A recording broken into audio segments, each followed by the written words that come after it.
first I was like, why are they mad at a 90s R&B group?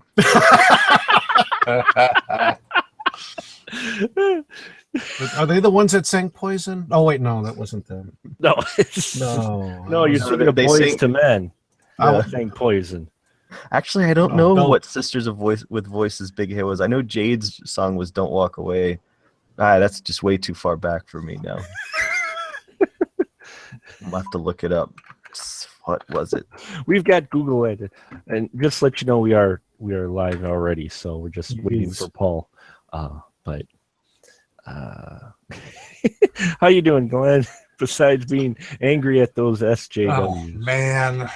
I read some of the comments. Never read the comments. Oh, I have to read the comments. It's what I do. I know.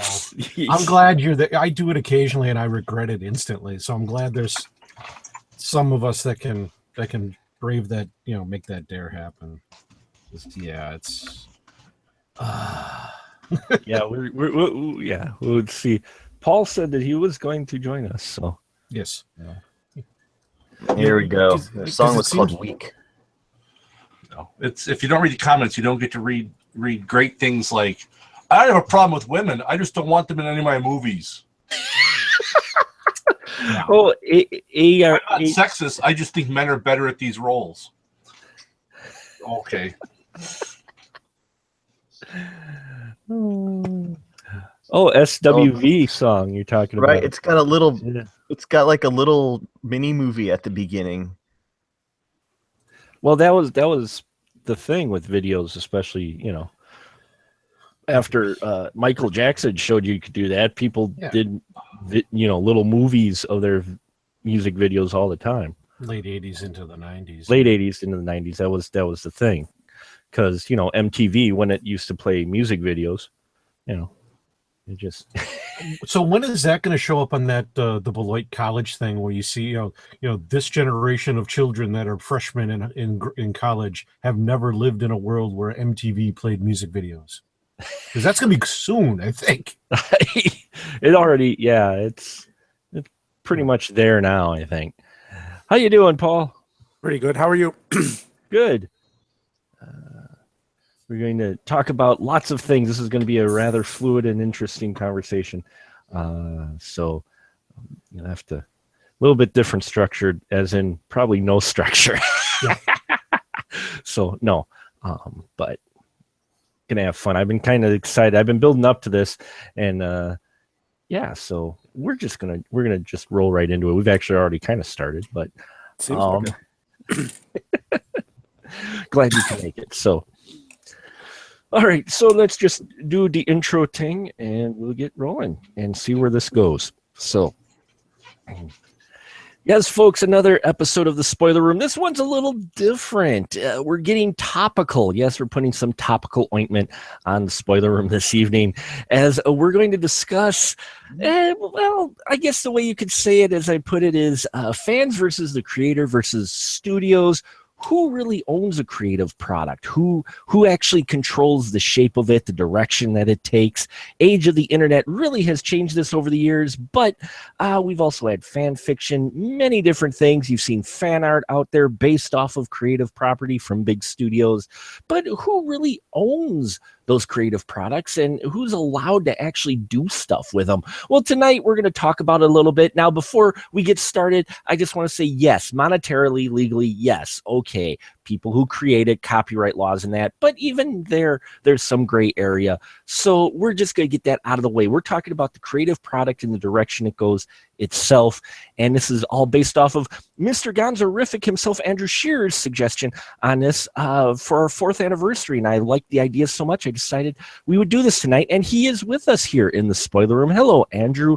How are you today? Or should I say, the lovely Andrew Shearer. Thanks, man. Hey, I want to tell you a story. Sure. When I was in 1st grade, there was a drawing contest, and the whole school was allowed to enter.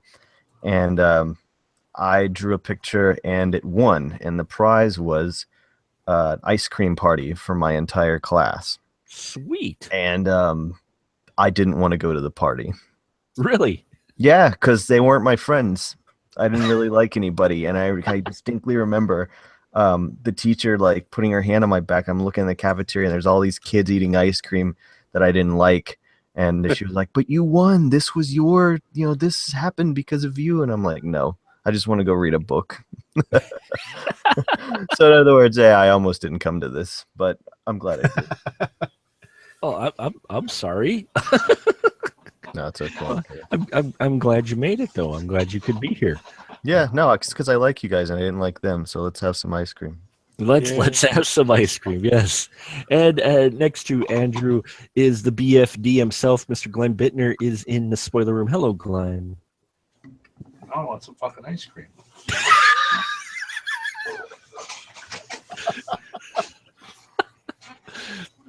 Now Glenn wants ice cream. Do they fuck ice cream in Wisconsin? That could probably be a thing. Well, it does get cold around here a lot, so we do get those humid summers too. So We do. It would be custard here, probably. it would be custard. Yeah, it would be custard. I'm fucking disgusted. And yeah, I mean it's self-molding, dude. This soft serve machine has a whole new meaning, man. Oh my! And next, Andrew, on the other side is Bowtie Man himself. Mr. Paul Salzer is back. Hello, Paul. Hello, how is everyone tonight? We're doing well. Would you like some ice cream? Because I used to work at a custard shop as a fountainist. I don't want to know what. I don't No, want I to do prefer. I do prefer custard over ice cream. So you prefer to have sex with custard over ice cream versus regular ice cream? It is a much better product for sex. Yes. Note to self: never go to custard shop again. That ain't whipped cream, boy. Where do these sprinkles come from? And next to Paul, already we're off to a fiery start. Next to Paul is Doctavius, Mr. Stephen. How are you tonight? I am a citizen of the universe and a gentleman to boot. I'm fine. Wow. Took all the gravitas out of that with all this ice cream talk. You really just ended the ice cream, man. That's No, the main. I got to be very gentlemanly over the weekend a couple of times, so that was in my head. Being polite. When you're backstage, you be polite. So I was very polite. I was told, I don't care. And I'm like, all right, that's all right. I can still be a gentleman. Well, you are a gentleman and a scholar, as you all are tonight, for joining us here to talking about this. And let's start off with Mr. Gonzorific. Andrew, why don't you tell me a little bit where this idea came from? You were talking about a documentary you saw? Yeah, it was a couple of things. I think probably the first one was, and these two things happened like within the same 2 days or whatever. They put out that they were going to start the Matrix over again. Yes. And then all of a sudden everybody's got an opinion of what it should be, and they already know what it's going to be like, and that it won't be going like, I hate the internet. And then I watched this documentary 24 by 36, and it is about movie posters, in particular the alternative poster movement, the Mondo, all those really cool ones that have, some of them have gone on to become steelbook covers.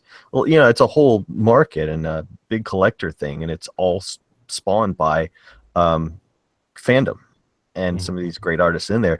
And they touch on the part about licensing, and almost every single artist goes, to do a poster for like Back to the Future or whatever it is we've done, yes, we go to the studio or whoever owns it and obtain the license to make a poster that we're then going to make money off of. But one guy says no, he doesn't obtain the licenses because he feels that the fans helped make it a success and therefore have some kind of ownership over it. And I'm like, that's the whole problem, the feeling of entitlement and ownership. But then I go see Alien Covenant over the weekend, and we all know that Ridley Scott, because of what the fans didn't like Prometheus, he goes and makes a completely different kind of movie and just gives them what they want, and they don't even like that. And so it just made me go like, dude, things have got, what I'm saying, like they're kind of like way out of hand, you know what I mean? And so I just was like, well, do does anyone I know actually feel like they, you know what I'm saying, like have a stake in it somehow, aside from just having an opinion about everything? But clearly, they're affecting the way the movies go. You know what I'm saying? I mean, The Covenant's a perfect example of that. Had nobody piped up about, oh, no, there's not enough aliens in it, he would have made, you know what I'm saying, like a whole different movie, probably a better movie. Well, yeah, especially with these alien films, it almost felt initially when he did Prometheus, like at first people are like, "Oh, this is prequel to the Alien universe, prequel to the Alien," and I looked at it almost as, dude, he's pulling a J.J. Abrams Star Trek on the universe that he created. Almost, at least that's the feeling I got with it. I'm like, quit trying to just shoehorn it with the other. Yeah, it's dealing with aliens, but the fans, you're right. I mean, now I dug Alien Covenant, but I see that there's a lot more alien elements that from the original that end up being in this one, which was interesting because it's felt more like supposed to be a Prometheus sequel, yet at the same time he has a lot of those alien effects in there. And with the age of the internet, and especially fan outrage being what it is kind of scary in a way of how it's starting to affect films. Glenn, would you say that internet outrage is starting to affect the way some of these creators are doing their films? I don't know how much it affects the creators. I mean, I think it might influence the studios. Well, as studios, excuse me. Yeah. Maybe Okay. not so much creators. Possibly. I mean, I don't know. I still think that when it comes to a lot of this stuff, the focus group is still king over what the fans are saying. Mm-hmm. And as much as some people will say, well, I'm going to boycott this because it doesn't meet my qualifications. I mean, they say that about a lot of films, and there's no proof that their boycotts have ever mattered at all. So I don't know how much. I don't really think it does much at all, because I mean, they've been complaining about stuff. It just changes what they're complaining about. Mm-hmm. I mean, it used to simply be well, that's not canon. That's not how it was in the original book. And now it's that plus other things. Plus it's why are they all girls? Or why aren't they in this place? Why didn't they do this? This should have been the next movie, not that one. They should have had colonial marines versus the aliens. Why didn't they do that instead of Prometheus? Like, whatever. For all the whining that's out there, I don't think it really affects things that much, because the cash register keeps ringing. It does. They do seem to still make money. Yeah, I mean, I've complained a lot about the Transformers films. I think we all have. Yeah, and are they still make bank? So there's something there. Yeah, that franchise still boggles my mind. Paul, how about you? You feel that fans maybe are starting to shape these products more, or are you kind of in the Glenn's house where you think it's more the focus group? It just so happens that maybe some of the opinions of the focus group are the same as some of the people on the internet. I think it depends on the movie, and it depends on how loud of a voice that fan group has, because with the internet, and social media, it's so much easier now to persuade a group of people to your way of thinking. Whereas before, it was like, okay, you had to get these magazines like Fangoria, that sort of stuff, to find out anything about a movie. Now you can find out all sorts of stuff, and with the Facebook and with Twitter, instantly people are talking about certain things, and instantly they're making assumptions. And I think it's heading down a very dangerous path, because to me, it's not healthy for creative development. I believe that the content people need to be free about how they want to interpret it. And yeah, we do own a piece of it. We should be allowed to take our our feelings of the movie and then interpret it our way, that's our right. And we do have a say. We vote with our money. And but it just seems like with social media, a lot more people are able to persuade a larger group of people. And depending on the movie, certain people will listen. Like the studios will listen. Sometimes the directors will listen. For example, Ridley Scott. He made a movie that he wanted to make, and he was adamant about it with Prometheus, but it just didn't seem to go over well with certain groups of people. And so, yeah, I think he changed the way he made Alien Covenant because of it. And it just I'm kind of siding with Andrew.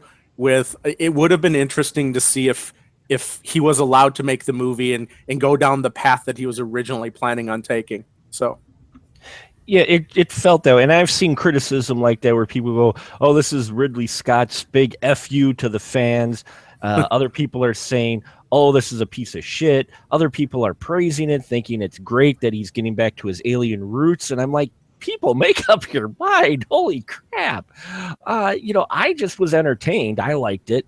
You don't, it's not often anymore you get films with severed heads and entrails and such. So, that's cool for me to see on the big screen once again. But yeah, you're right. I guess we do partially own it as far as box office, but those who complain well, I'll ask Doc here, because Doc, we're all Doctor Who fans, but Doc really is the man, and the fan base for Doctor Who, holy crap. I saw a diagram once that was a circle for whenever a new Doctor is implemented into the universe. Doc, the fandom for Doctor Who owns that property?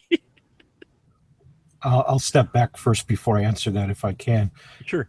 Just because I think the conversation is leading us to that point that you were just mentioning with the box office is king. Mm-hmm. And one of the feelings that I have about our culture right now is that it's very much based on the quarter and the shareholder. And that involves making your money now. It doesn't involve making your money in the future. It makes your money now. So the box office, even though it's no longer in some cases, even the primary cash flow for some things, or hasn't been for a while, it is still that primary thing we look at. And the studios want to make their money back right away. So if they feel that there is this fan backlash about something, or if they reshoot something or whatever they can do to maximize their cash flow, that's probably something that they're going to look at. They're not, while they are the DVD and the Blu-ray market is dying off right now, it's about streaming after that. And some of that money they have anyway. It doesn't make a difference what the content is, because people are paying for Netflix, no matter to some degree what's on it. Right. They're going to have access to all sorts of different things. So they need to make the money now. They need to make the money worldwide, and they need to make it immediately. So if they can maximize that first weekend or two, especially now that we're coming into the summer season, they're definitely going to do it. Now, to answer the question you actually asked me, no, that's okay. From the beginning from 1966, there have been people that said, isn't it great how Doctor Who used to be? And you can see that with any long-term storytelling, any character that's been along for any good period of time. You've got a big history with Star Trek more than myself. There are people, original series, Next Generation. I didn't like this series. I like that series. It used to be good when it was this series. Or the other one that I go to, because it's another one of my wheelhouses, is Spider-Man. There are people who complained as soon as Ditko left. The first time, oh no, we got this new artist, John Romita is a romance artist, and he turns out to be one of the greatest artists of all time for superheroes too. But there are people even today that complain if Peter Parker is not a loser in an apartment, and the only time he ever has any kind of a halfway good time is when he's Spider-Man and he beats the bad guy, and the end of the issue is not him, kind of looking at his meager, go, oh no, and Aunt May is sick and I only have $5 and I think I'm getting a cold. They go, anything other than that is not Spider-Man. And it's like, oh my dude, seriously, so there is, in any given fandom, there are portions of that fan base that have very specific notions about what they want to see from creatives that are working on those characters or working on those series, and when they are not met, they can be very, very annoying. Yeah, and very boisterous. The internet makes it a lot easier to go for, we're all of a very general same age. We had our friends that we would go to school and complain with. Yeah. Or we maybe had friends that were, other members of our family that we would see or something. But it was a very limited group. It wasn't until, now it's to the point where you can see how somebody, feels about a new episode of a TV series or a new movie across the world within moments of them seeing it. And you can see all the complaining all at once. Yeah, not only all at once, but usually in caps with exclamation points and some kind of violent emoji. And grammatically incorrect and misspelled sometimes. Yes, because they're just so anxious to get their opinion out. I mean, this is why I left a lot of groups back when the BVS movie came out, the Batman vs. Superman movie, where people, were hating and destroying the film before anyone had seen a single frame of the film. Regardless of how you feel about it afterwards, still before, and did that have an effect on the studio? I'm not sure, but there has been precedence on where a studio listened to the internet. And the earliest one that I can think of, and I'm sure many of you, if you have anyone earlier, I'd be love to hear it, but the Snakes on a Plane effect. Snakes on a Plane, if anyone's not familiar with this, first off, it's a fun movie, completely ridiculous and over the top, just by the title alone. But it was going to be a PG-13 film. And then the internet decided it's got Samuel Jackson in it. And if I remember correctly, the events unfolded where someone made an audio trailer that had Sam Jackson dropping the F-bomb left and right, as he's known to do. And the studio said, oh yeah, Snakes on a Plane is going to be released as a rated R film now. And they directly, I swear, got influenced by the internet. Then the question is that a good practice? Is that the right thing to do? Because the box office does speak. Glenn, what do you think? Do you think that's the right thing to do for studios to actually pay attention to what the fans are saying on the internet before a film comes out, or should they create the one they want to create and then just throw it out there and see what happens? I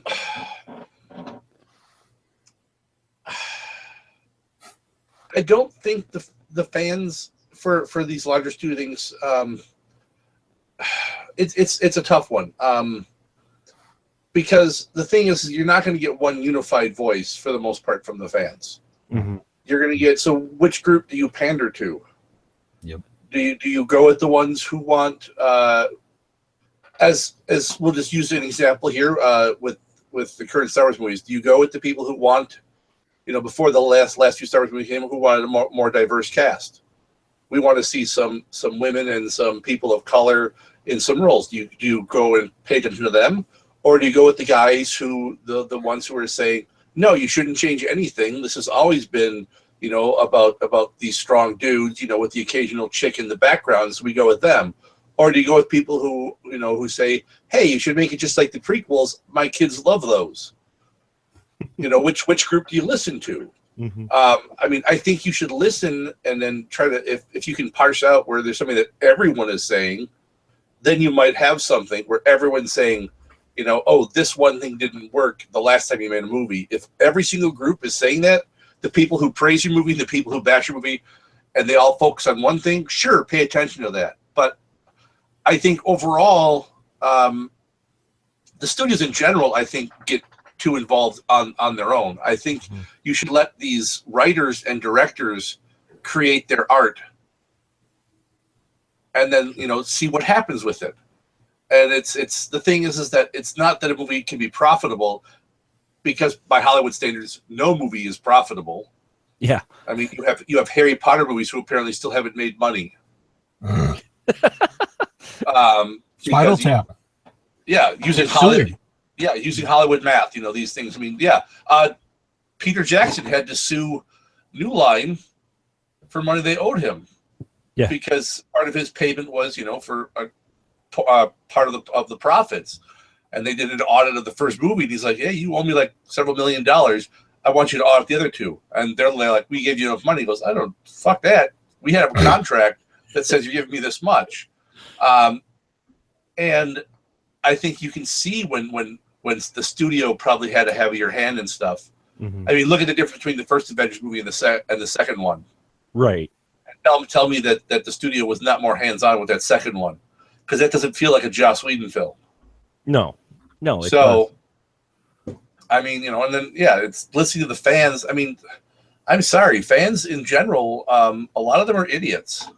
When it comes to telling good story and stuff like that, mm-hmm. I mean, they're fans. They're not writers. Right. I mean, I like to think I can write a good story, but I mean, I might have some ideas, mm-hmm. but doesn't mean my ideas are good. And I might have ideas that won't appeal to a lot of other people. So it's just, just look at fan theories on stuff and you can see how stupid a lot of fans are. Yeah. Oh, Mace Windu is Snoke. What? Where does that even come from? Hey, don't forget about the Jar Jar is actually a Sith Lord. Yes. Okay, that one I kind of liked. I thought that was fun. As fun as they are, but still, no, you're right. It's one of those things. Andrew, what about you? For studios listening to the fans versus letting the creator create, or the studios putting their own finger in it because the way they want to see things, which is right? And what would you say? Well, I mean, Snakes on a Plane. There's no big surprise that thing was a bomb. It's like, hey, all these people on the internet that were saying shit didn't go see the movie. It's like, well, yeah, they're in their basement. They're not going to go to the fucking movies. They're going to download it and say it sucks. They're not going to. They're busy pirating it. So. Yeah, they don't listen to them. Don't listen to those guys. They don't get off the internet. Even if they do manage to get out to the movies, they'll be on their phone. Don't listen to them. But I do think a good producer knows how to steer a movie kind of the right way, and they're influenced by whatever. They're influenced by, well, this thing worked, I'm gonna do it again. The mentality that I don't get is how you think you could presume to know better than the person that created this as a fan, going like, well, okay, Mr. Ridley Scott, thanks for this whole Blade Runner thing, and thanks for that Alien, all these great things that you created. Now let me take over. You did the groundwork, you did the hard part, but let me tell you how it should be done from here on out. It's like, well, just because you like something doesn't mean that's the, what I'm saying, the law now. And just because your fandom and your friends' fandom and everybody's drove it to a success does not entitle you to have a true say in how it should go. I don't think, because otherwise we'd get all the same. Every movie would be the same. Nothing would ever change. With nothing original. You get exactly what people say they don't want, which they say, oh, no more reboots, no more remakes, suck, do an original idea. Like, well, okay, but don't you just want the xenomorph? Don't you just want the face hugger and the chest burster? Well, we gonna give it that. We're gonna play the hits. 1, 2, 3, 4. Yeah, I know exactly what you're saying. Yeah, the fans, I don't think sometimes know what they want. They don't. They're very confused. They're like, oh no, they want all original things, but yet all they do is obsess over the 80s and buy up all the action figures, and you know what I'm saying? Like they don't know what they want. It's I think a mistake to, you know what I'm saying, and invest all that. And of course, the movie business. If a movie was a huge success, crank out another one. But the idea of what that should be, let a creative person decide that. Right. TV is for episode 2, 3, 4. You know what I'm saying? Like a movie, unless you had a big story you were telling and you chose to split it up, which sometimes they do, you start to see how good Friday the 13th really is, because at least it killed people in different ways in those movies. Yeah. I don't like it going to see movies like, dude, really? You gonna do that again? You did that in the last movie. It's like, at least have the other eye pop out. Some. Well, the Final Destination films are like that. I mean, after a while, the films, people didn't go there because it was a story about people cheating death. It was the Rube Goldberg deaths that they came up with that people wanted to watch. Dude, that's my favorite horror franchise, man, is Final Destination. Like, those movies, are they all great? No, but they're all like different. I'm saying, like, they don't like show the like death's redneck parents and stuff. You know what I'm saying? Like, they don't show death getting bullied in school. It just is so meat and potatoes. You can't fuck with it. It just works. I've got your scythe. What you gonna do now, Mr. Reaper? You gonna cry? You gonna cry? Sorry. No, you know what I'm saying, though, man. I know what you're saying. And in terms of franchises, I think Planet of the Apes is the most consistent movie franchise there is. Like, they, for some reason, despite what, sometimes people like it, sometimes people don't, but I never felt that it got so bad that it had to start over, or, you know what I'm saying? Like, any of that stuff. They all kind of go together. And I was like, is it that good? But every time a new one comes out, I get so excited. I watch all the old ones. I'm like, it really all goes together. Why don't they do this more often? But that's me as a fan saying that. I trust the people that do it for a living to do it, and I'll either like it or not. But what the fuck does that matter? Sure. Paul, how about you on the matter of fans controlling or determining, or studios listening to the fans and giving them what they want versus letting the creator create, or them having their own agenda and just doing whatever the hell they want? Even though I do believe that the creator should be allowed to do the creative thing, the whole process for themselves, I do want to point out that there are some examples of where the fandom did help out. An example being the Deadpool movie. I think if it wasn't for the fandom, they wouldn't have taken chances that they did. If it wasn't for the large amount of the excitement that the fanboys generated, we wouldn't have had the R rating.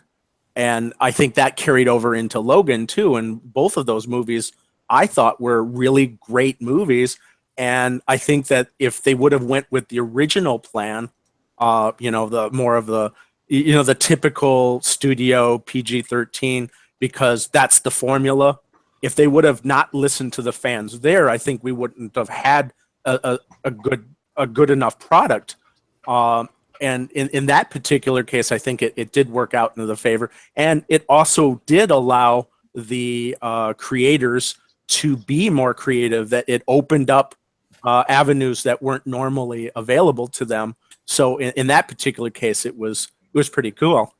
And then specifically about your question is, as someone who has dabbled in fan fiction, has done fan art, and has done a lot of derivative type of work, I believe that I get enjoyment out of that.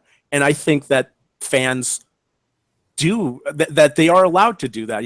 It's again, their right, but they shouldn't try to push their belief of what is right and what is wrong about a movie onto everyone else. Because, if the superhero movies would absolutely be horrible if they followed how I wanted them to be, because I just know, because I have a certain way of heroes. I like my heroes to be a specific type of way, and you look at it wouldn't have been the same, and they would have just flopped if they listened to my version. But that's not going to stop me from writing my own Batman fan fiction, my Wonder Woman fan fictions. I'm going to still do that because that's something I enjoy doing, and that excitement helps and builds.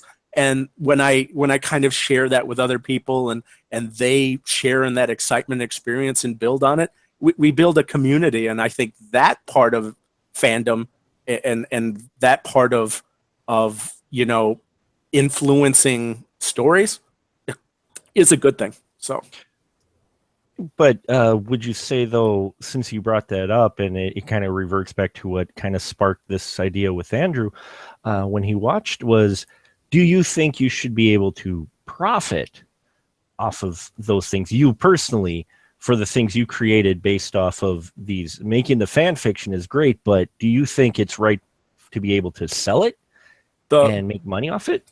Because I'm such a big person of following laws and stuff like that, it's very, very hard to take a derivative work and say that little bit that you added, that uniqueness, I should be able to make money on, because you're taking a lot of the original material into the story. And so, like names and the behaviors and all those things that make up, superheroes or even Star Trek. If there's a certain way that you expect Spock to behave, but it wasn't something that I wrote. I didn't write Spock a certain way, and if I were to write him differently just so that I would have something original, it wouldn't be the same. And I couldn't profit on that because my little story is just a fraction of what that universe is like. So to me, fandom, fan art, fan fiction is just something to share with the community. Don't try to make a profit on it. Sure. If you do, then ask for permission. But Yeah. even then, it's I honestly like it better, because if you screw up something, you get somebody upset. It's like, I don't care. This is my story. I'm not making any money on it. I'm not trying to push it on you. This is how I want the world to be. This is how I'm going to write it. And, just shut up and let me do what I want to do. Well, that's why I know you create a lot of that stuff. That's why I asked about the monetary thing. So, yeah, I think it should just be shared with fans. Fans should be sharing it with fans and not trying to make a profit off of someone else's stuff, even though you're playing in that person's world, basically. Doc, how about you with studios and them listening to the interwebs and letting that influence them? Versus doing what they want to do or letting the creator do what they want to do. What do you think is right? Or what? If memory serves, Snakes on a Plane wasn't even the title. That was the internet title. Yes, it was. So that's also a sign of. But that was a movie that was given over to the internet. They kind of gave up on that. In general, as someone who I suppose can be referred to as a creator, I was called talent over the weekend, and it confused me. And to kind of tack on to Paul's point there too, I've written or worked on 2 of my own Doctor Who fan fiction series over the years. I've contributed to 2 other ones, one of which is an audio type thing. Not that necessarily matters, just because it was different. So I think that there's a very, I think fan fiction in and of itself can be very useful depending on how the author is approaching it. For me, it was something fun to do. It was something that allowed me to stretch some of my writing skills so that I could improve, because the first few stories I wrote were incredibly primitive. And then as time went on, because I was already using a structure that felt familiar to me, it allowed me to progress to the point where I could, generate a little bit of something that was a little more unique and a little bit more my own, at least anyway, and move from there. And whatever I may have done since then is all fine and good. We've all of us have created to some degree, not to a massive degree, like someone who's pumping out comic books every month, or movies so many times a year, or a television episode every week. But we've all done a little something, and we all have our little way of how we think it should work. And I think a lot of the fans that have opinions, actually, let me step that back slightly. as someone who has created things, whether they were derivative or not, I found rather quickly by sharing my work with others that everyone has ideas. Everyone has an idea, and they, to some degree, they're willing to share some of them with you because you're smart and you'll know what to do with them. And you'll hear a lot of different ideas about how, hey, you should do this or this should try. So everyone has that. Most people have no clue what to do with an idea, and they don't understand the concept, the variation between idea and fleshing it out into a screenplay or a novel or a short story or anything like that. They just know that they have an idea, and it's a cool idea. Sometimes they have no clue what to do with it. And I suspect, at least, that a number of the people who have these ideas are perfectly willing to share them on the internet, and many of them have not actually completed anything. They've not, because the more I manage to accomplish, even in my meager ways, I understand how complicated it can be and how much work it can take and how much effort's involved. And when you don't see any of that, much like advanced technology, it becomes magic. Right. When you don't know when you just know you flip a switch and a light comes on, and you don't understand how electricity works to any degree, it can be magic. And if you don't really understand the complications of what it takes to actually accomplish any of these things, even to get up on a stage in front of people for 3 minutes and do a little sketch routine, it seems like magic because it's not something that's within your capabilities to accomplish. It looks easy when you have somebody who apparently has a clue of what they're doing, but if you've never done it, you don't know what it actually takes. Right. And I've heard that complaint from creators occasionally that if you haven't done it, you don't have a right to comment. And I don't feel that's correct either. I think we all have the right to our opinions, as I think most of us at least have said.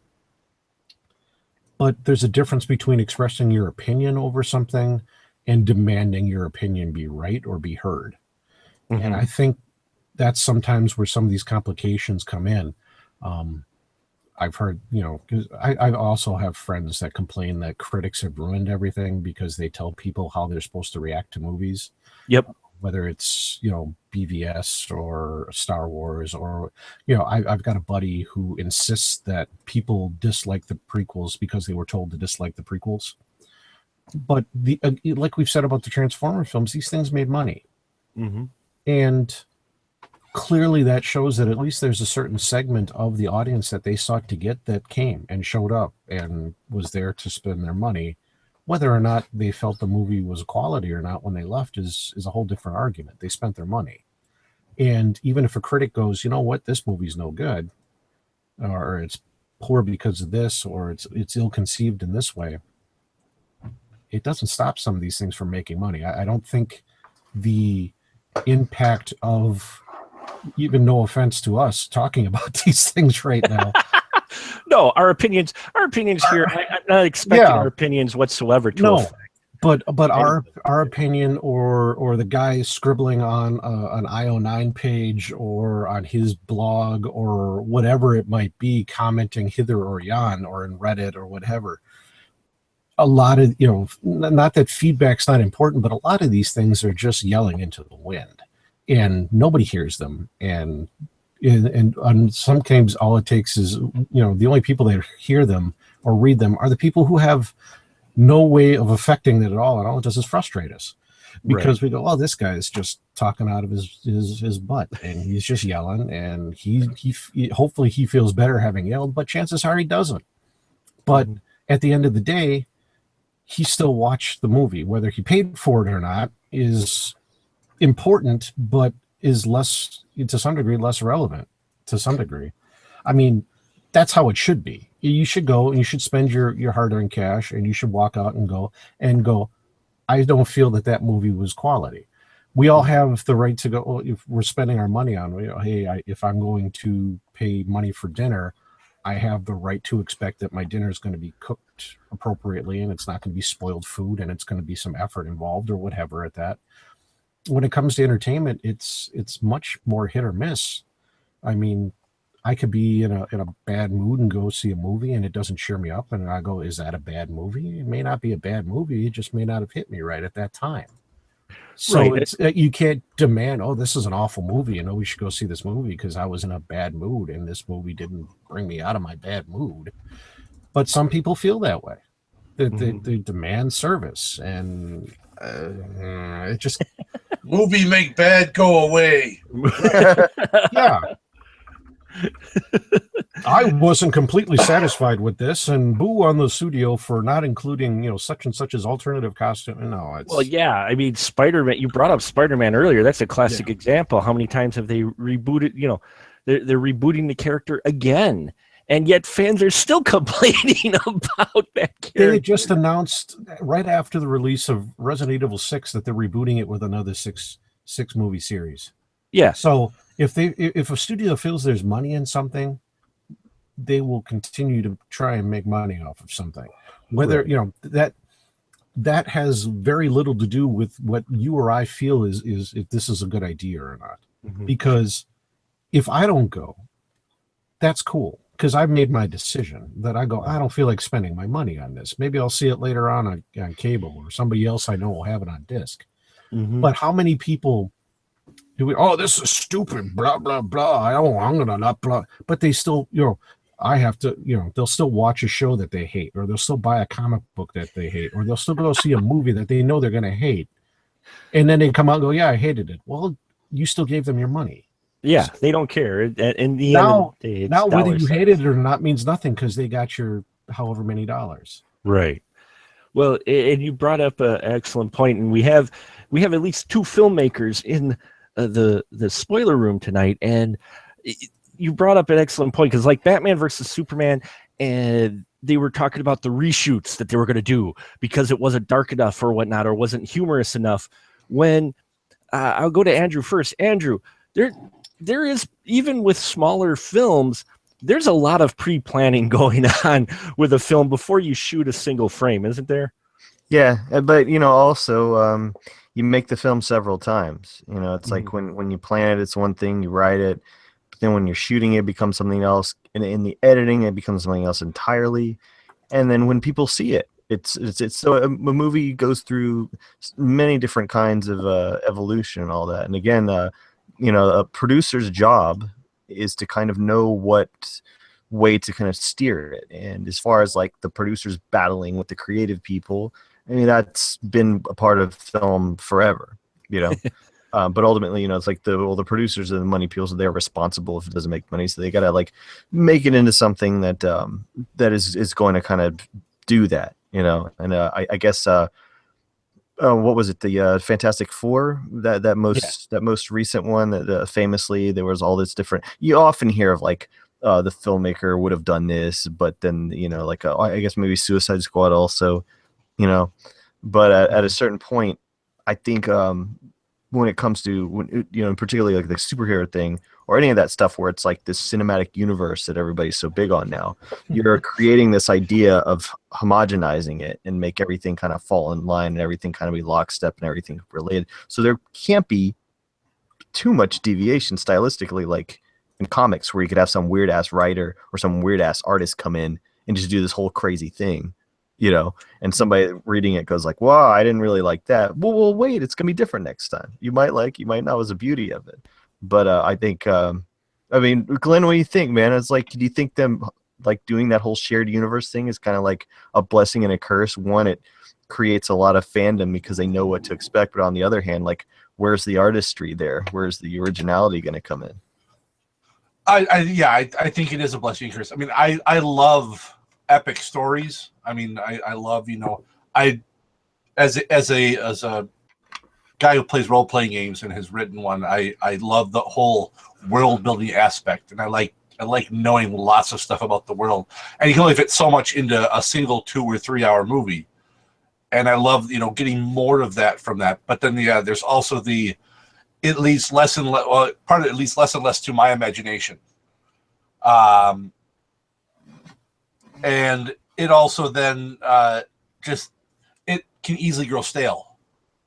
Mm-hmm. It's like, how many times do I need to see you guys doing the exact same thing over and over again? I mean, it's hard to keep that fresh when it's the same characters, and there's not a lot of variety. It's like, it's just, okay, so this bad guy shoots lightning out of his hands. What did the last bad guy do? He shot fire out of his hands. The guy before that, he shot ice out of his hands. So it's like, there's not a ton of stuff that you can do with it at times. Plus, you then are kind of cornered into this because you have this whole outline planned out. It's like, well, I would like to do something different, but we can't do a different Marvel movie until 2064 because we have this all plotted out. So it's a blessing and a curse. It's great that I'm getting lots of these movies, and for the most part, I enjoy a lot of them, at least on the Marvel side, less on the DC side, though I'm hoping on June 4th that changes. But yeah, it is definitely a blessing and a curse. Mm-hmm. Yeah, and Paul, how about you with that? A blessing and a curse for having this shared universe, and kind of listening yet not listening to fandom, but still trying to keep everything within the same universe. What do you think about that, Paul, with the superhero films, namely? But they're doing that with everything now.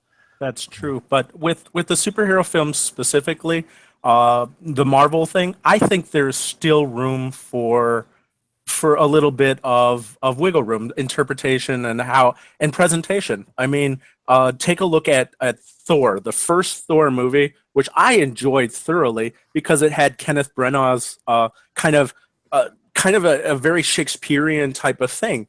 You had Anthony Hopkins' speech in that film was one of the most powerful ones in the thing, and then you go to a Joss Whedon type style with the Avengers, where he's really good with ensembles, and then you went to an Ant-Man, which is an entirely different feel. Then you got Guardians of the Galaxy, which again is a different feel type movie. So I think there is still room for storytelling, allowing it to be a little bit different, even though they are confined to, you have to have these characters have to go this way, and so forth, and you have to expand the story. But I think they still do a fairly decent job. And on the flip side of that, you have DC setting up and doing the same things, I think, because Man of Steel is a much different film from what I'm seeing from the trailers of Wonder Woman, and just what I've seen of the Aquaman character. I think that's going to be a much more humorous type of movie. And I think that even though they are confined to their little universes, that there is still going to be, it's not a curse. It's not a blessing either. I just think that it's just there. I mean, it's just something. It's a new element of storytelling that they have to deal with, I guess. The whole Mummy, which is coming out, that's starting a new cinematic universe for the Universal monsters. It looks like they're going to go down a direction, and I'm pretty certain they're going to interpret each of the movies slightly different, but yet still have that familiarity that keeps us all like, yay, They've hired some cool directors for those. Yeah. And I hope they don't. I hope that they do not change the way they want to do their movie, because it really, I guess that that's, I talked about Thor, and why I like Thor so much is he made the movie that he wanted to make. It was like to me, it was like a Shakespeare thing and not a superhero movie, and I enjoyed it for that reason. See, I'm kind of glad you brought up Thor, because the latest film looks completely different than the other two Thor films. Doc, do you think that's them listening to fans, or do you think it's just them trying not to be DC? Because Paul said it, DC sucks. Marvel forever. Am I right? Fist bump, everybody. Fist bump. DC just didn't say DC sucked. I thought DC was. No, I know. I'm kidding. I know you didn't. I was being your average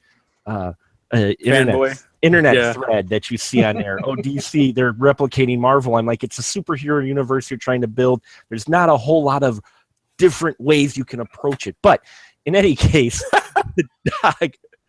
What do you think with the Thor? He brought up Thor. Doesn't it, just from the trailers though, doesn't it look like they've taken it a different direction? And do you think fandom's complaints of DC may have affected that? Because the Thor films have been a little bit darker than a lot of the other Marvel films as far as seriousness goes versus jokes. Well, I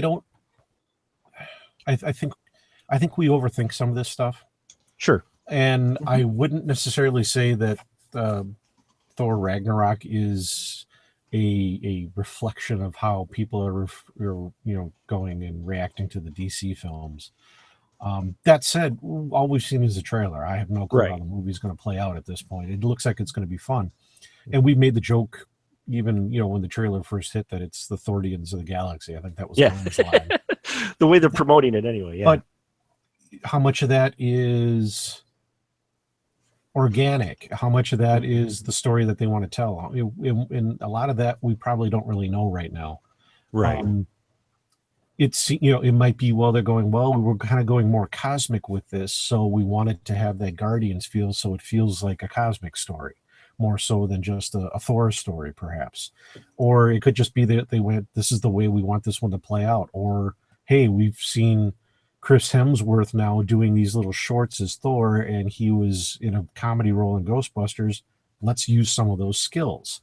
And they just wrote something that comes across a little more, silly, perhaps. Sure. Or good-natured, humorous take on it. So, and I think that's, I'm going to say this. I don't want to start anything, Mark, honestly.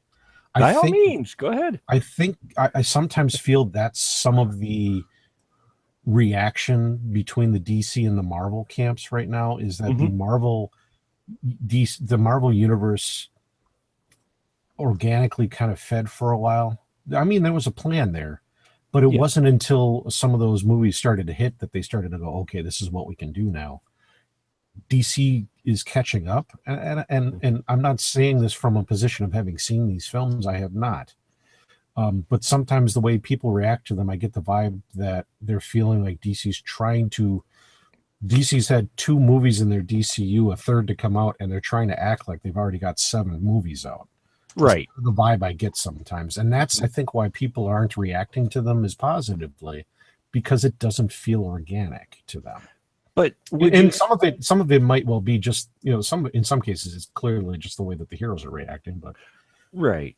But would you say, though, then possibly the fan base might have something to do with that? Because if you go slower and try to do what, I mean, DC's put in a corner because Marvel did it first. So whatever DC is going to do, it's going to be accused of replicating Marvel. And I feel their toys are better, though, man. Marvel's toys are good. Yeah, I haven't bought a Legend in years because I didn't care for the new, but that's beside the point. No, that's an incredibly valid point. If they had done the slow burn and built things up, people would go, oh, you're just imitating what Marvel did.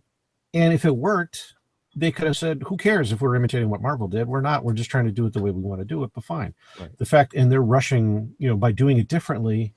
Either way, as we've said a few times, either way, you're going to get criticism, I suspect. It's no different from, every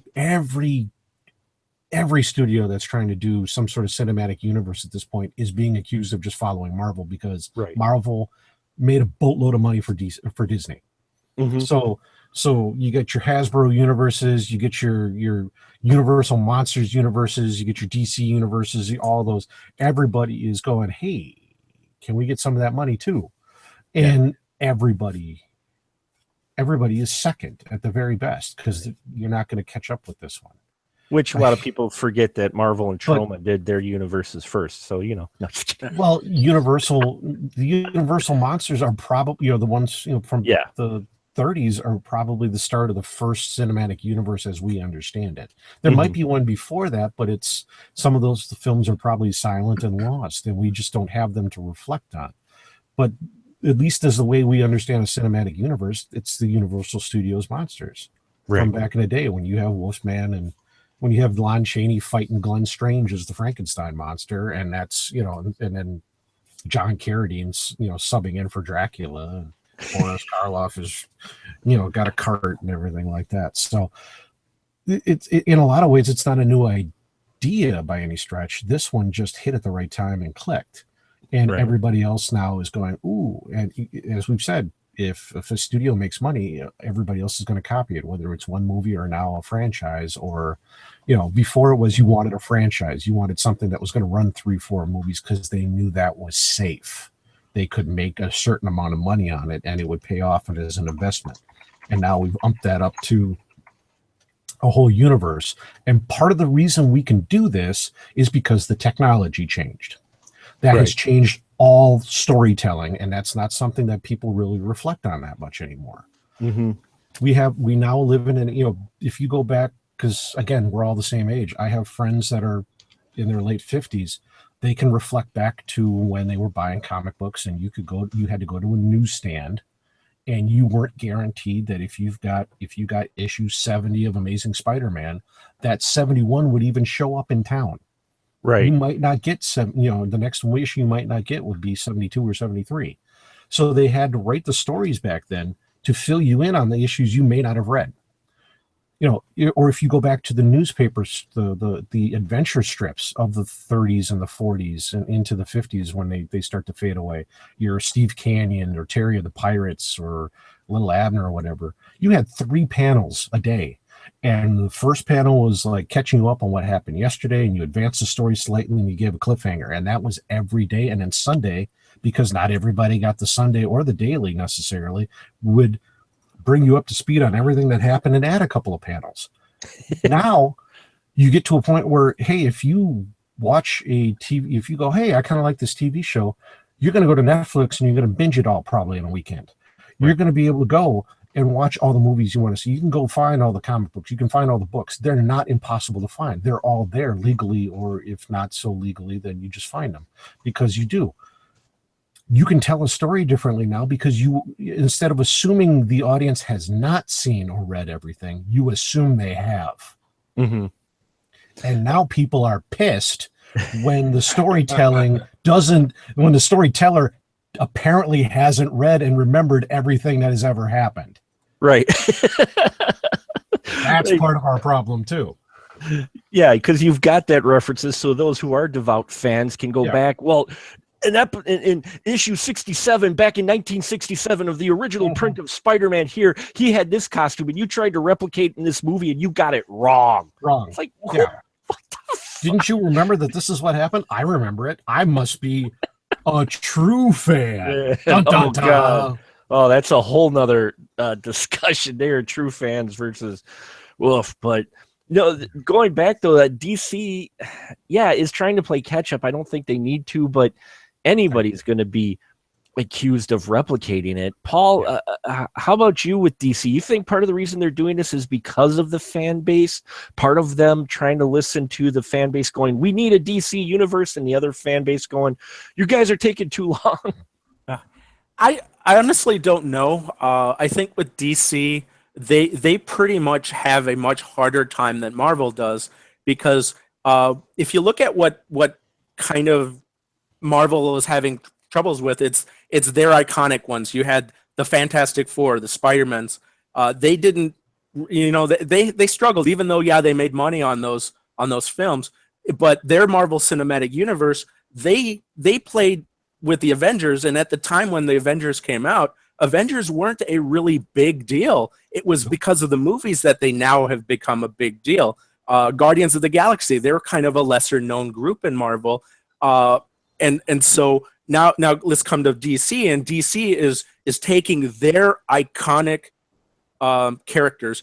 You got Superman, Wonder Woman, Batman. You've got the trinity of comic book superheroes, and because of all that history, much more so than with the other characters from the other universes, I think they're having a really hard time because they have many, many more fans, much more history that they have to worry about. They have to deal with all this baggage that Marvel didn't have to deal with when they launched the Avengers and so forth.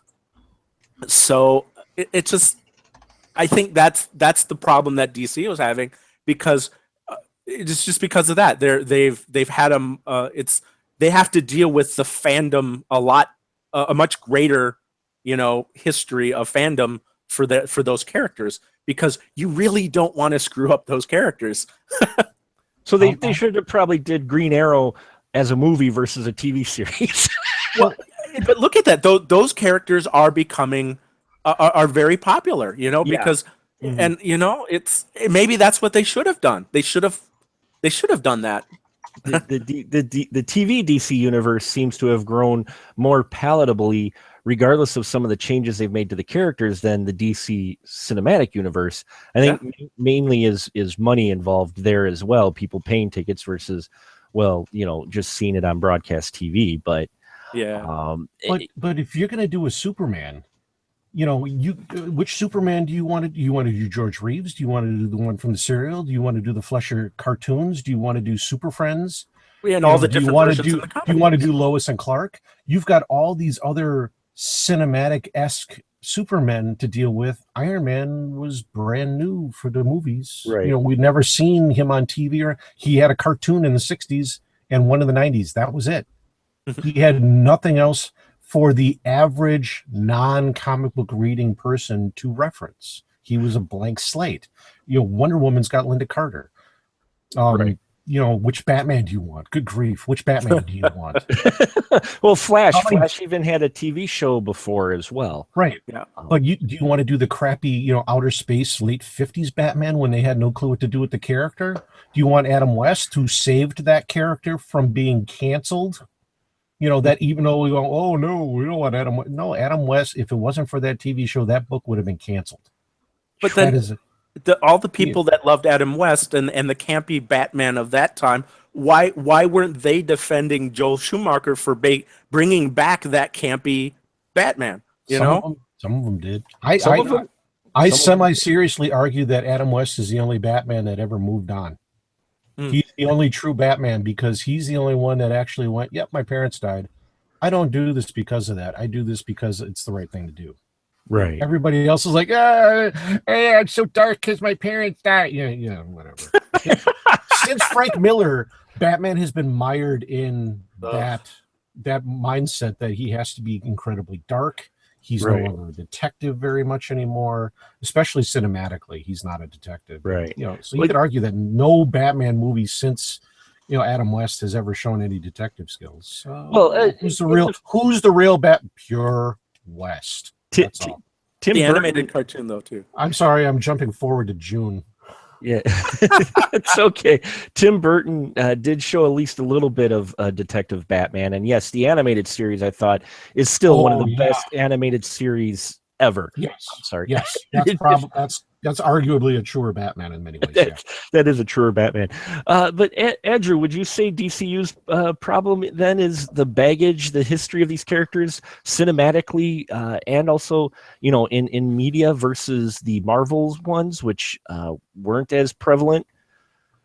I mean, I don't know, man. I think with any of it, even if we're talking like King Arthur or Back to the Future or any kind of thing they're trying to either make a success or was a success, people's interests change and fans are fickle, and I think like basing all your shit on them is the kind of like not necessarily a very good investment, and that's why like me as a fan, I go, well, what I want, I'll either see it or not, but for them to kind of like I'm saying, like base everything off of or try to presuppose or sell people on stuff. Seeing that Matrix thing, I'm like, dude, how do you know people want Matrix? I don't think they do. Like I really like that was a success, around the time when everybody thought the world was gonna fucking end. They would never make those now, and I don't think people really like want those now. The people would be open to that type of shit are watching TV. They're not going to the movies, So I think that like it'll be interesting to see where all this superhero things goes, because like comics been around forever, right? And comic movies it's taken a long time for them to figure that shit out, and most of it is because of special effects now have kind of caught up with it to where they can do a lot of the shit that's in comics. But Right. like, will comic movies, they'll be a fad, or will it stay like how comics have stayed? I think the only answer to that really is for them to go like to put it in the hands of like visionaries and artists and do different shit with it. Because like like I was saying, like Sam Raimi's Spider-Man is only one person's idea of Spider-Man, but look how fucked up that got because they were like, hey, we need this villain, this villain, this villain, this movie, and we need you to make it tomorrow. And like, whoa, wait, is it gonna be good? What? Yeah. What are you talking about? Is it gonna be good? People are just gonna, they think it's gonna print money like that, and I do think when it comes to like, like making your shit different, being like, well, our stuff is grittier, our shit is darker, this stuff is more for children, and we're trying to get to the grown-ups. What you're looking at is like, does the Dark Knight need to be the template for everything Batman ever does again? I don't think so, man. And so a lot of it's just like kind of breaking out of that template. Same thing with Aliens. I think like James Cameron's Aliens is what people seem to want the most out of those movies. They don't seem to really want a horror movie version, because most people will tell you probably Aliens is the best. I don't think so, but it's what you bring into it, and they're gonna find out, man. It's like this: the whole people that are like freaking out about it now, you're not necessarily gonna have them forever. I mean, they're gonna age out of some of this shit, Well, it goes right along with, Batman. I think it's when you do something, and I think that's what they're missing. The point is, when they do something different versus fans' expectations, a lot of times it's a hit. I think the reason Burton's Batman hit so well was because it was different from the 60s Batman that everybody saw, the cheesy Batman that a lot of people got cynical in the 80s. But here you got suddenly this whole different version of Batman. And not only that, you're getting a superhero film that doesn't have Superman's name in front of it, which was about the only thing you got at the time. But then like you said, the producers got into it because Batman's a classic. I would have loved to see Burton's third film.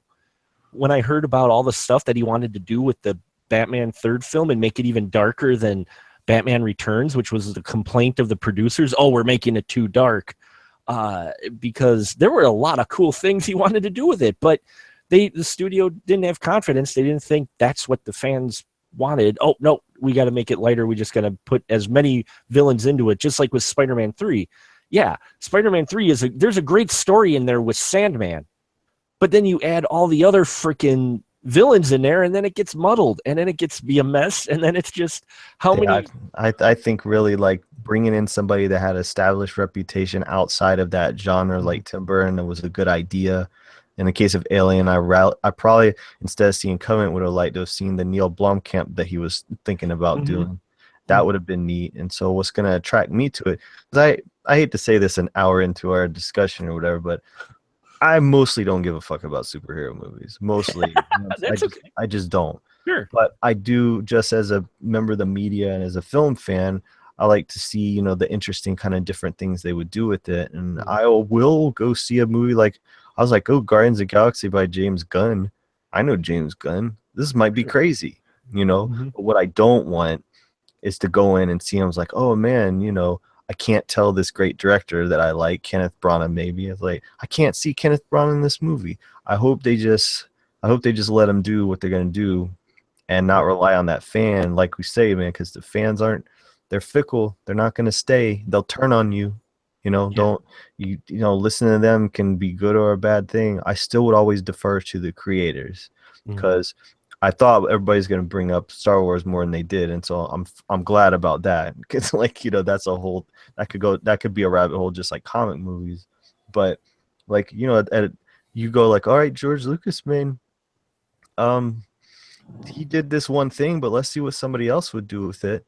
That ended up being a cool idea to let other people make them, because a lot of people's favorite Star Wars are ones like that. Empire Strikes Back is supposed to be like the best. He wasn't director of that one. No, he didn't write that either. Nah, no. So I'm saying, like, that seemed to be like later, kind of the key to it. It's just kind of when you got a franchise, that another question: does a creator own the franchise, or can other people do it? I think when you're trying to like draw it out like that, it's cool to let some creative people in there. My worry is that they're just going to get these directors that'll just toe the producer line, you know, Right. and not be like a visionary, because you know, film is an art. All is art forms. They're based on the vision of creative people, and I still feel like I would always defer to that than what I personally want from it. Because like really, if I want to see like a certain version of Batman, I know the one I like. I just go watch it. Yeah. Well, Exactly. and we mentioned Spider-Man, Raimi, his famous films, Evil Dead. What if you go to a fan, probably, which version of Ash do you think they really want, Glenn? Do they want Army of Darkness, or do they want the original Ash from the first Evil Dead? They want Army of Darkness. Yeah. Oh God, dude. Hey, not to take up the air. I want to hear the rest of what Glenn's gonna say, but this made me think I of heard something. this. I heard the size start, so it's gonna Dude, no. Weren't they saying when they remade Evil Dead, all of a sudden the fans, and I'm putting the quote mark so hard my fingers are gonna break. They were saying they all of a sudden their heroes are money grubbing assholes because they did that. Remember that they said that? Who else? What? Remember that? Who else did they say that about? It wasn't just like, oh no, it was with Ghostbusters. They're Yeah. saying how like Dan Aykroyd's insane and all that. They turned tail on the people who made their favorite shit. Yeah.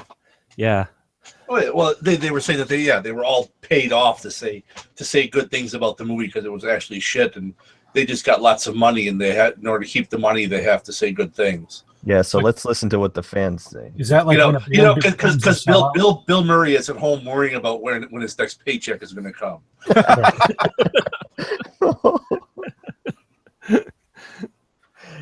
Yeah, that right there's the dark side of that part, you know, like let's toe the fan line. Let's do what they say. Let them dictate everything.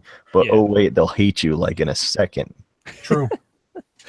So, but Glenn, fandom and that, do you think that's part of DC's problem with that, is that they've got baggage and just fandom in general with these other properties we mentioned, that people either have selective memory or, they think they know what's best?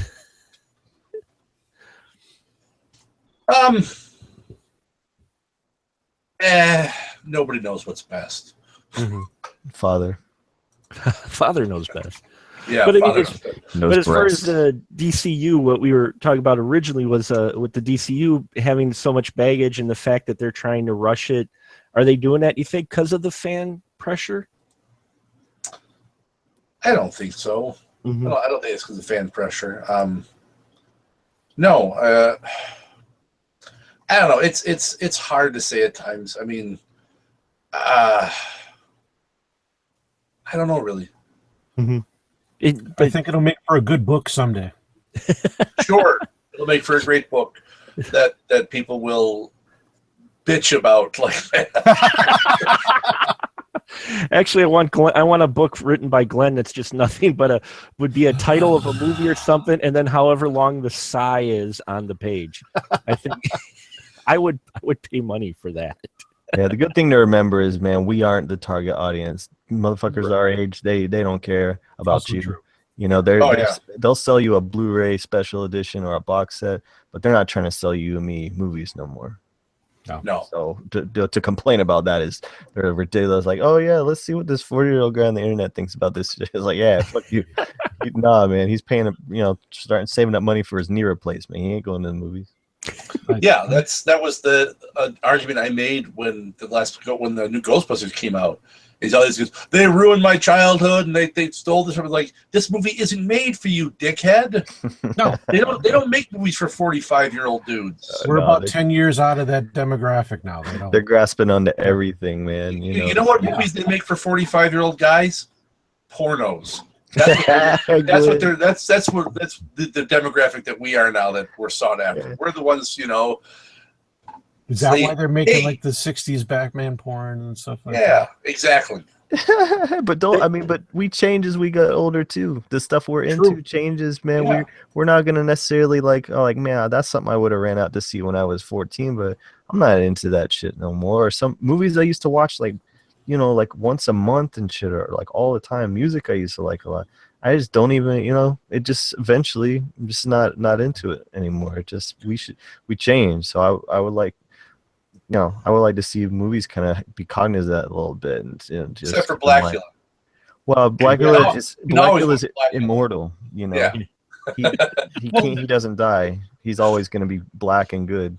There is, like, there's stuff that will stick with you for you almost your entire life. There's things that I'm staring at Muppet toys in front of me. I've enjoyed the Muppets for almost as long as I can remember, and there's all sorts of different levels and different things I delve into that make me enjoy them more. But there are also things that, oh, I really liked that 20 years ago, and now it's like, oh, that thing, yeah. You remember how mad the Muppet people were about that TV show? How everybody had this own idea about what the Muppets ought to be, and they're like turn tail on the Muppets. All of a sudden, they're like, "Oh, I hate him." Like, you hate Kermit? Only an asshole hates Kermit. Very much so. No, because a lot of people got hung on their use of the word adult when they were promoting that movie. They kept, or that show rather, they kept saying adult, and people freaked out because adult meant something different to them. But only old people like the Muppets. It made sense to me. Well, no, yeah. Well, no. When they thought adult, they thought they meant like, oh, it's going to be like adult Feebles? situations. Yes, for lack of a better word, yes. We're gonna do the And what they and immediately when and I'm like, when was the last time you watched the Muppet Show from the 70s? Because that's not a kids program. That's a family show based on what a family show was in the 70s. A family show doesn't exist anymore in that tone. It would be adult now because it was made for an adult audience. Jim never played to kids. Now, if only logic and reason would melt through motherfuckers like that. No blood kidding. Of the alien. No, because everybody when they heard adult, they went, oh, because a lot of people's mental thought of the Muppets is Sesame Street, and they think kids. Jim would have been pissed because he fought like most of his life to go, puppetry is not just for children. That's why we made Dark Crystal. That's why we made Labyrinth. Those are not really kid movies. Oh yeah, there is so much stuff in the original Muppet Show that as a kid goes over your head. Right over my head. And going back and watching that, I'm like, damn, Jim, you cheeky motherfucker.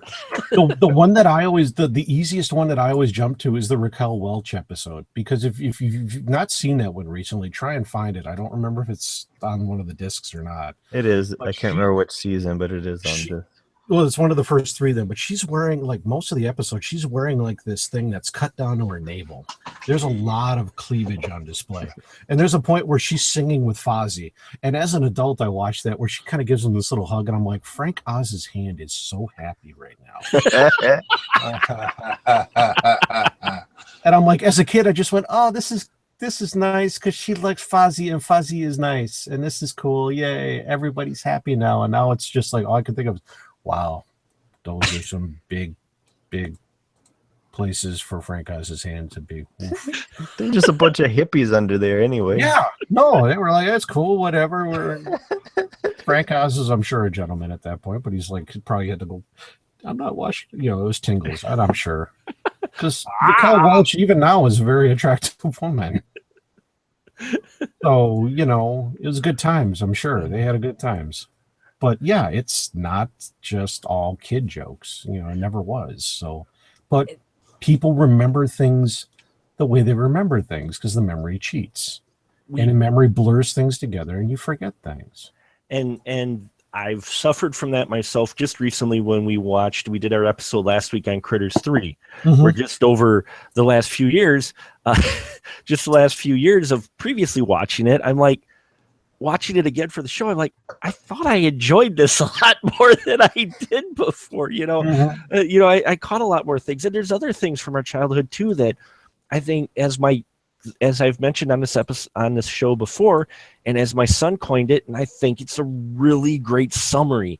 We look through things sometimes through rose-colored nostalgia. Yeah, very much so. It is what it is. It's you remember the good parts and you forget the bad. You remember that time because you enjoyed it back then, but people change over the years. I was the same way. I just revisited recently On Stranger Tides, which it's amazing. There's another Pirates film coming out because it's been like 6 years since the last one. And I remember, and I went back to my review when it first came out, and listening to myself, I'm like, okay, this is what I kind of thought of it. So I watched it again. I go, wow, I've looked at this film differently now than I did even 6 years ago. You know, things change. Your fandom, I think, can change. And I think many people lose sight of that, that once you feel one way about something, by God, that's the way it's got to be. Well, and that goes back to what I said earlier too about, you know, they make movies for what they can make right now, Right. because there's no long-term investment at that point where No. they can go, you know, hey, this may not hit right now. Well, You know, there how many films do we watch that did not hit when they first dropped? oh yeah. You know, the whole concept of cult film is a movie that did not make any money when it first got released, pretty much. I mean, going back to some of the 70s definitions of it, or before that, cult movie was just a movie that a lot of people liked. So at that point, Wizard of Oz, you know, and, you know, Psycho, those were all cult films because a lot of people liked them. There was a group that would go and watch them whenever they could because they weren't readily available. Once you get into the readily available time period, almost all cult film is something that just didn't make money at the time, wasn't appreciated. Right. Your Buckaroo Banzais or what have you, you know, at that point where they found your Austin Powers, where they found an audience later on. Right.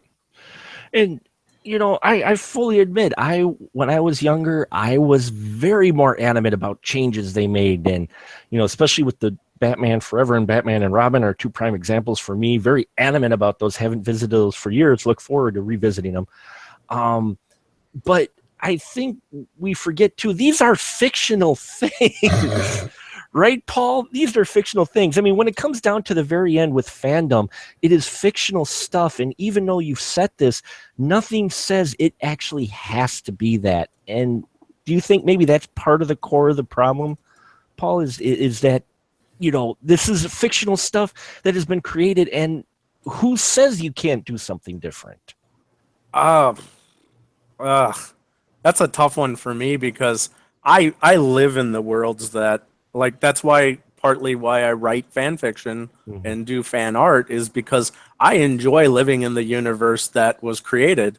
And to me, it's my escapism. I get to live in that world for a little while. So to me, it actually is kind of real. And sometimes I have a stake in it. You know, I'm very adamant about my Star Wars and my, you know, certain things that, if they don't do it quite right, I can accept it because that's the creator's vision, right? That's what they want to do. I'm okay with that. It's a really tough question for me. I just don't think fantasy and closed-minded should ever go together. Right. It Shit becomes doesn't make any sense. You know? but kind of to what Paul was, for a lot of people, it becomes a safe place to go.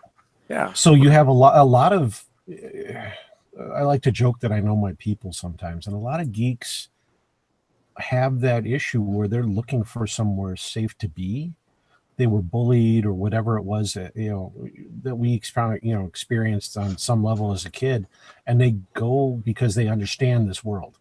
It is laid out in some ways very clearly. They have the Marvel handbook, so they understand how Spider-Man's powers work. And as soon as you start to tinker with that, it starts to destroy their safe place, or whatever you want to call it.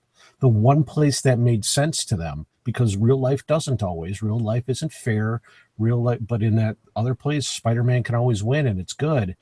And when you start tinkering with that, you're tinkering with something very important to them. So the comfort and familiarity is yes. Then I mean, but when it comes to like horror, right? I mean, comfort's not what you want to do with people, is it? No, but there's a familiarity with it, though. Yeah. It's like we know what to expect from Freddy. We know what to expect when Jason. We know how to beat them, so that makes it okay. And once you start taking away those means to beat them, to defeat that thing that scares you, what do you have left? It starts to freak people out. Some people have nothing. Yeah. The problem. Oh, go ahead, Paul. I was just going to say about the horror thing is, I told this to one of my friends, and I had blogged about it years ago, that the secret to basically not showing fear is to be the scariest thing out there, and horror movies allow me to become that. You know, there was a situation where some guy was trying to scare me, and I just ran past him, and then I just turned around all of a sudden, screamed at the top of my lungs, and ran toward him, and he completely freaked out, and he never bothered me again. Well, there you go. And, bringing your expectations in there can add to that fear. I mean, it can make the anxiety still happen because you know more than the characters, and so you're like, the fear, the suspense can be generated from that. I guess it's like any of this other shit, man. It's what you personally bring into it, right? More so than anything else. Yeah, it is, and I think the one thing that many people, including myself occasionally, you lose sight of, though, is the fact of nowadays, and we brought it up earlier, is the fact you have so much at your fingertips that you can find that should they make, and you brought it up, Andrew, Star Wars, and no, we've kind of avoided that, but Star Wars, that's a whole another hour discussion, but still, people complained, they made all this fanfic, no longer canon. The book's still there. You can. And then there's people like me who don't give a fuck about any of that stuff. You Right. know, we drive the box office of the movies because we're just want to go see a good movie and we don't give a shit. Exactly. But I mean, there's a certain point where you say it's canon. The stuff's still there. Fan fiction, no, it's not canon, but there's many people out there that enjoy the hell out of it. And it's still there, though. So the sure, okay, fine. They made it legacy extended, whatever, for Star Wars, and they're not exactly canon. You could still go back to those worlds and read them now. No, it might not be quote unquote official, but in this day and age, how much of that actually has any weight anymore? It wasn't official then. The only way that it was official was because it was, had the little Lucasfilm stamp on it. But it was always official until a movie decided it wasn't official anymore. Right. But it's still That's how there. I always understood that stuff. Yeah. It's still there. And I think with so much creative content out there right now, people making posters, people writing fan fiction, having it available to a huge audience, while canon might put a little more weight behind it, you still have those things available to you. And so in the end, why bully someone or bully something that may have changed what you expected? Because you can always go back to the familiar because it's available for you now. Most of the time, is my approach to it. And what I've come to think of, especially involving superhero films, but Star Wars as well, and all these others, is we still have that now. Ghostbusters, especially. People complained about, the new Ghostbusters, you're ruining my childhood. I used to use that many moons ago, and I realized how stupid I was with that phrase, because nowhere did the new Ghostbusters crawl into the disc that's sitting on my shelf and change that fucking movie. I listened to you say fuck it. I know what you mean, man. It's like I always say, I was like, oh man, this new version came out, this remake came out. My old one's still there. Like, open it up, it's fine. Nothing happened to it. And also, what an insult to people that actually childhoods were ruined, like ruined by things. They're like, hey, wait a minute, no.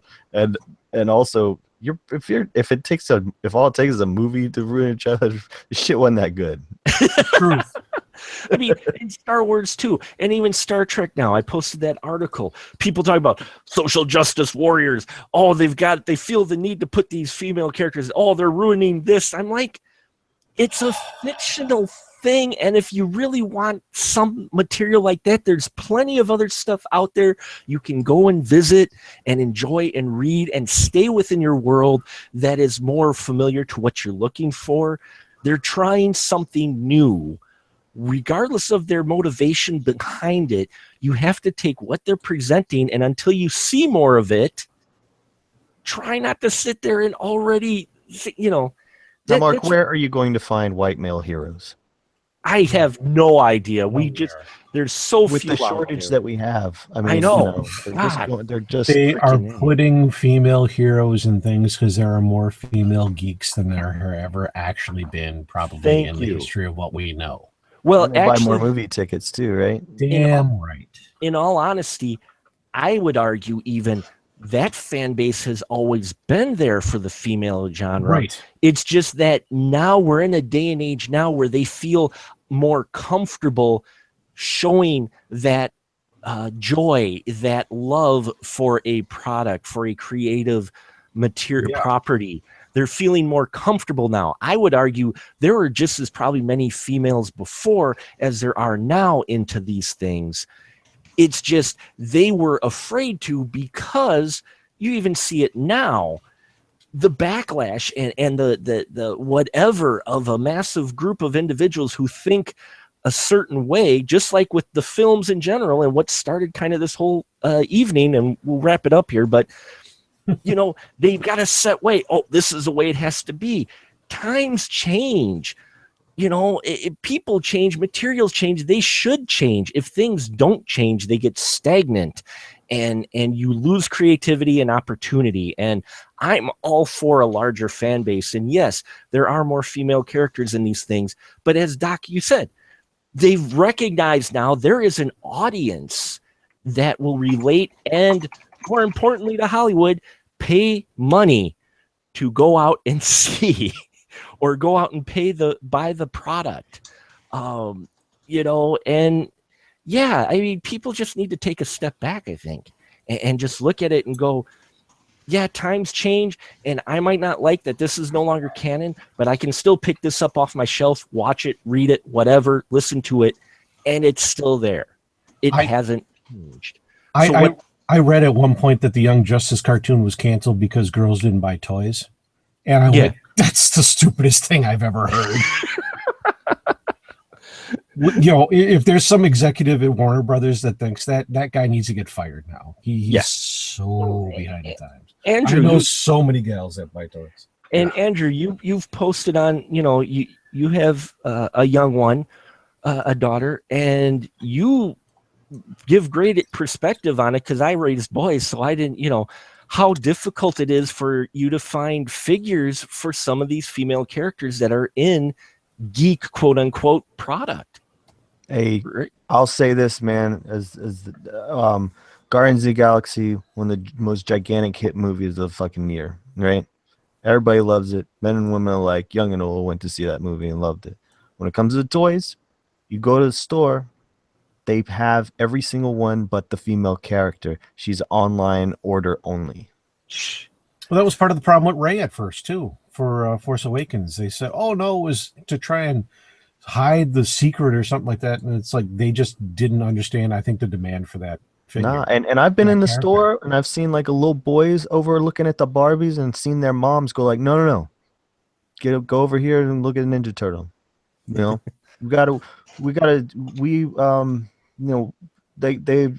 example can get set by like the toy industry, Hollywood, and all them. They could change all of that shit if they wanted to. Ninja Turtle needs somebody to fall in love with too. Let the kid get a Barbie and a Ninja Turtle. Why make him choose? I don't know, man. They get their ideas from the shit that happened before. They get that familiar comfort thing. And that boils, also to a large vocal body of the fandom who speak out, either with their dollars or whatnot, and the companies and whatnot go, oh, must be the majority, when no, it's not. It's just that they're the most vocal of the group. But there's a whole nother group of fandoms out there that I sometimes get lost because and the companies who aren't aware of this, I think, are losing out. I never told my kids you can't play with anything. And so my kid, in all honesty, my youngest, had Polly Pockets. Okay. And he had Polly Pockets because he liked the miniatures, because they were really cool miniatures. I mean, you had figures, guys and gal, little figures and little cars and shit. And you could change out outfits and clothing and components and shit. And he played with those right next to the old G.I. Joes I brought out. And his friend one time said, "Oh, are you playing with Polly Pockets?" And he goes, "I'll play with what I want." I was with this motherfucker. I was so proud of him at that point, because that's awesome. Yeah, just like with fandom, if someone is enjoying something, let them. If somebody wants to do something different, let them. You have the opportunities to go out and find the stuff that you're most comfortable with, and you can stick to that if you want. Okay. Yeah, so I think we'll wrap it up tonight. It's gonna be okay, Mark. Sorry. Well, no. One more thing. I know we're going a little long tonight, and I didn't quite expect it, but I did. I guess part I of did this, too. part of this fired me up was the whole thing with. And I want to bring it up, and I'm not bringing it up just because it is relating to the topic. You see what happens with the fandom, with the whole situation with Zack Snyder. Mm.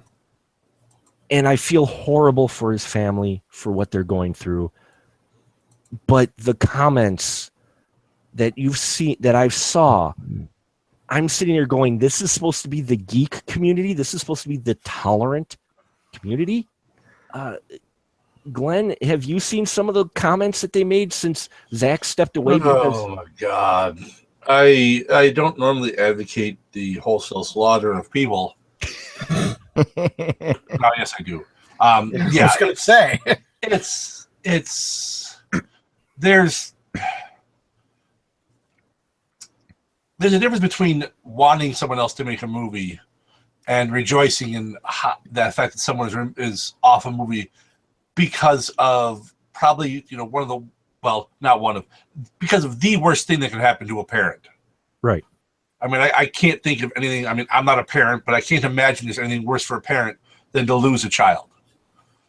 And even more so to lose a child to suicide. Because, he's sitting there going, what could I have done?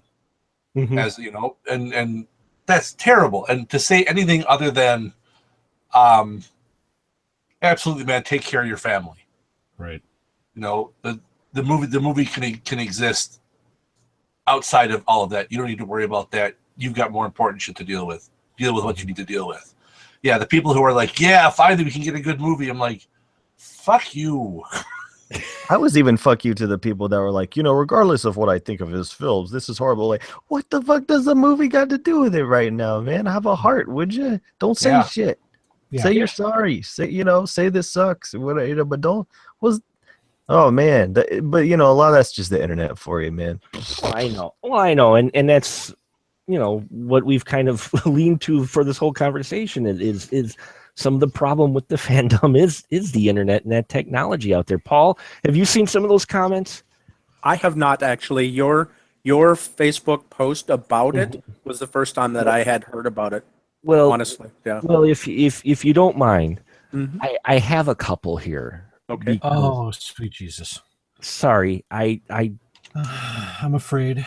That's all. Well, this kind of goes along with what Andrew was saying. I'm bracing. Here we go. First one says, "I'm sorry for Zach's loss." Okay, great. It sounds good so far. But no, we have an additional. Josh Whedon fucking sucks, though. I hope he doesn't turn JL into a friggin' comedy show.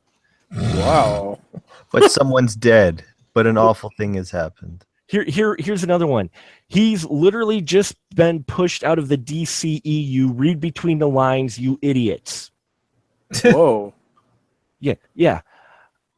Here's the worst one. This is the one where I had to actually close my browser and walk away because I wanted to start doing a internet trolling for this individual and find them and flame them. I'd kill myself too if my dad put out those crappy movies. It's kind of an obvious thing for them to say. It's kind of. It's probably not the only person that's made that. No, or something similar. Well, no, but that's the. These people need to watch Bambi more. Snyder is one Thumper. Listen to Thumper's. If you can't say something nice, don't say something at all. Just shut up. Just because you have an opinion doesn't mean you need to air it in front of people. Well, Snyder is one creepy dude. At least now he won't be able to ruin any more DC movies. This is the geek fandom? Paul, is this the geek fandom that's supposed to be? No, I don't think so. I think this is a small few. The last one even could sound it to me potentially could have been someone that didn't know the other half of the story, just found out that Zack Snyder was gone from the thing. A lot of them aren't reading it. That's true. A lot of them are just reading the headline, and that's even what's worse. Yeah, and that's part of the problem with the fandom thing, and also too, it's the way that we are now wired for Facebook and internet. It's all about quick sound bites because your attentions are so small, and then people have to cram in 5 or 6 different thoughts. And where it was before, we could write articulately and we could write paragraphs of how we felt, and it probably wouldn't have sounded is without tact that a lot of these things have, because it really does sound like a very horrible thing. But it is also possible that if they would have taken the time to write something more meaningful and what they really thought, it might have been it might have sounded different. But what I've listened to, my goodness, I could understand your outrage for that. I mean, geez. Some of it's that, and some of it's just we don't have time to go into and read everything because there's so much everything. So you kind of go, a lot of people react to what little they read, and they don't have detail, and they don't look deeper, and they don't have the time or the interest, and they just go, "Bro, this is the worst thing ever," or "Yay, good thing because somebody's dead," whatever. So that's what we should base our production decisions on, the immediate reactions of everybody that are so articulate and smart and well read. Fuck that. Boom. And Andrew just wraps it all up. Thank you. Yes, he did. He wrapped it up nicely, and we will wrap it for a close because we could probably keep going on this conversation. So, folks, I hope you enjoyed our conversation, got something out of it, or at least a little bit of perspective. We weren't maybe necessarily trying to, specify an exact point outside of the fact that our fandom and things change over the years, and who owns it. Well, maybe everybody does in a certain aspect, but also the creator should be the one who makes the decisions, and whether or not you like it or not, that's the risk the creator takes with things, but they need to take risks. Otherwise we just get a stagnant pond of the same, I think. And so hope you gleaned something from this conversation tonight. I appreciate every single one of our crew members in this room for joining me for this interesting topic that definitely there's a lot of room for even more discussion. And I want to thank them. And this is the part now where we can go down the line and you can find out where all these very talented and very intelligent individuals are when they're not sitting here yapping with me. So Glenn, go ahead. You can find me on Facebook with the Movie Bunker and the Bunker Productions. You can also find me on YouTube with Bunker Productions and the Movie Bunker. You can find me on GuyBunker.com. You can find me on my gaming podcast, which is Adventure Party on gncast.com, or just follow me on Twitter at Bunker. Awesome. Andrew? Hey, gonzorific.com, GONZORIFFIC. Me and my friends make crazy-ass movies in Athens, Georgia. You can also rent some of them on Amazon On Demand if you like, I don't know, boobies, monsters, boobies, butts, lesbians, chainsaws, that kind of stuff, fart jokes. But I do want to say to everybody that's all stuck in the 80s and thinks that's like the template for everything, you know who the fuck you are? You're Uncle Rico, man, from Napoleon Dynamite. Everything went to shit when we stopped taking action figures out of the package. Nice. Actually, that should be a t-shirt right there. Take it out and play with it? I don't know. No, that's a different t-shirt. The action figure line. That one. No, just the 1982 from Uncle Rico. There you go. I could put them football over those mountains. And Paul, where can they find you at, sir?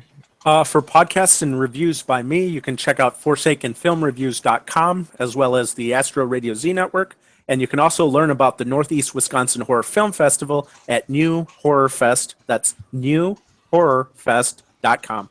Awesome. And Octavius? Okay, last weekend I got to participate in the 2017 Wisconsin Regional Burley Picks, and I didn't win anything, but my friend Aurora Allure got third place overall for all of Wisconsin for her singing, and that's pretty cool. And next year, 2018, is going to be awesome because we're getting the regionals and the nationals in Wisconsin. But beyond that, the next place you can see me is Shakespeare Raw at Best Place at 901 West Juneau Avenue, where we'll be doing the Comedy of Errors, which is hopefully pretty funny because it's the Shakespearean play where Shakespeare did the joke of two people looking the same twice. So it'll be pretty ridiculous. And you should come see it. It's Monday, Tuesday, and Wednesday in June. And I forgot I didn't say the dates and I closed my phone. That was stupid of me. It's Monday, June 12th through Wednesday, June 14th at 7:30 p.m. And it'll be ridiculous. And if you can't get down to Best Place for that, at least go check out the Boozy Bard Productions page on Facebook where we post videos and things, and you can get an idea what stupidity we get up to. Awesome. And we appreciate every single one of you joining us in the spoiler room tonight. I appreciate it very much. It's been a very interesting conversation, and I hope you listeners found out too. Please subscribe, like, and comment us on iTunes. You can also find all these fine folks and some archives of the spoiler room on specialmarkproductions.com. I thank each and every one of you. And now say goodnight, gentlemen. Night, gentlemen. Night, Good gentlemen. night, gentlemen. Good night, you Uncle Rico like motherfuckers.